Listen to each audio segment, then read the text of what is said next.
Now we will talk about the adaptive immune system. And this is the part of the immune system that deals with very specific viruses, bacteria, or pathogens that can't be recognized by those general safety nets. And the white blood cells of this part of the immune system are called lymphocytes. And they are called lymphocytes because they roam around in the lymphatic system.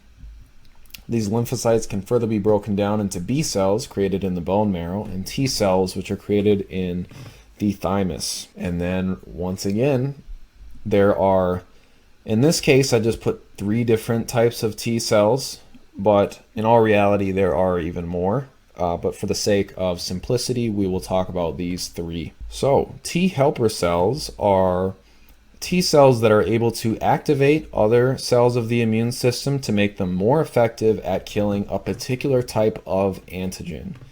Because once again, this is the specific part of the immune system. So what a T helper cell does is it uses its T cell receptor and its CD4 co-receptor for this T cell receptor to bind to the MHC class II receptor of all of these different type of cells. So this MHC class II receptor is a receptor that is used to present different antigens that these immune cells have found roaming around the body. That's why these are called professional antigen presenting cells. Because what they do is they roam around the body, they'll find that pathogen, they will try to engulf it or a part of it, and then they will present it on its MHC class II receptor to the T helper cell. And what this T helper cell does is it will then release different molecules called cytokines to the antigen presenting cell to help activate it to more effectively kill that particular antigen. T helper cell, it's in the name, it helps other cells to more effectively kill particular antigens. In contrast, a T regulatory cell, like its name would imply, helps to regulate or inhibit the immune system from becoming too overactive. Because if the immune system becomes too overactive, it will end up killing the body's own cells and not the pathogens that it wants to kill. So the exact mechanism of how it does this is not fully understood.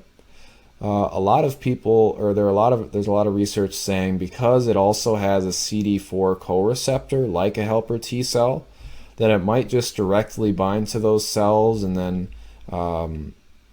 release different enzymes like perforin or granzyme B to cause apoptosis in those cells, meaning to cause those cells to kill themselves, basically.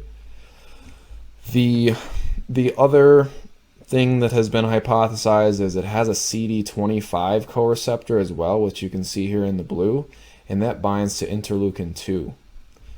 And interleukin 2 is one of those cytokines that the T helper cell releases to activate the various antigen presenting cells we talked about earlier, as you can see down here. And in this case, so the CD25 cell also binds interleukin 2 and is also activated. And basically what happens is the T regulatory cell is activated and it will start killing these other cells to make sure they're not becoming too rampant. But if there's a bunch of other different cytokines, which I haven't listed here because there's just so many different ones involved in the process, but if there's enough other cytokines present, then that will actually inhibit the T regulatory cell from killing these, because it will tell the T regulatory cell, look, there's so many other factors and communicating cytokines going between the different cells of the immune system that there has to be a legitimate infection going on that we need to stop. So you really shouldn't be putting the brakes on everything. It's also important to note that in contrast to a T helper cell, it also inhibits neutrophils. Moving on, we have the cytotoxic or natural killer T cells. And these are the T cells which are kind of the bouncers of the body. So they make sure that everybody has their identification saying that they're supposed to be here, they are a part of the body, they're not a foreign pathogen or virus. And they do this by using, instead of recognizing MHC class II receptors, they recognize MHC class 1 receptors, which a lot of people call a self-antigen.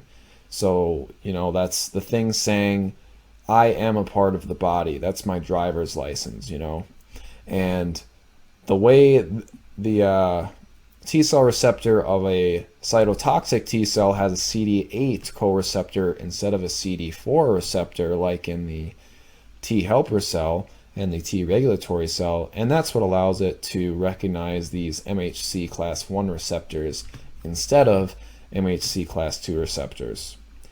So, like I said, it's the bouncer of the cell. It goes around making sure that whatever cell it interacts with has those MHC class 1 receptors. If it doesn't have those receptors, it releases enzymes called perforins, which will poke holes in the membranes of the cell it's dealing with, and then release granzymes, which are the enzymes that will flow through that pore, chop up various proteins, mess things up in the cell to the point where it dies because it's dysfunctional.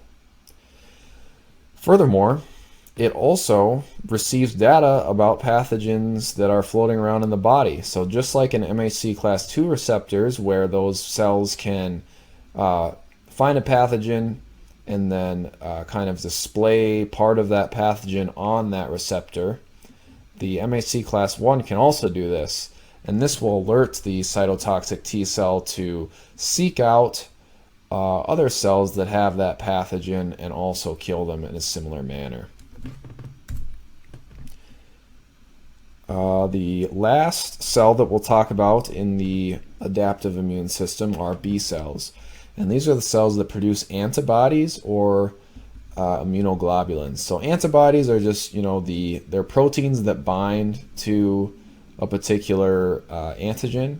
And immunoglobulins are just antibodies that are created in the human body. So you can see on the right here, just like we've been talking about, a B cell receptor will wander around in the bloodstream, and its B cell receptor will find different pathogens. It'll attach the antigen to it, display it on its MHC class 2 receptor. The helper T cell will release interleukin 2 to activate it, and when the B cell is activated, it's activated to produce a bunch of antibodies or immunoglobulins for that particular antigen throughout the body.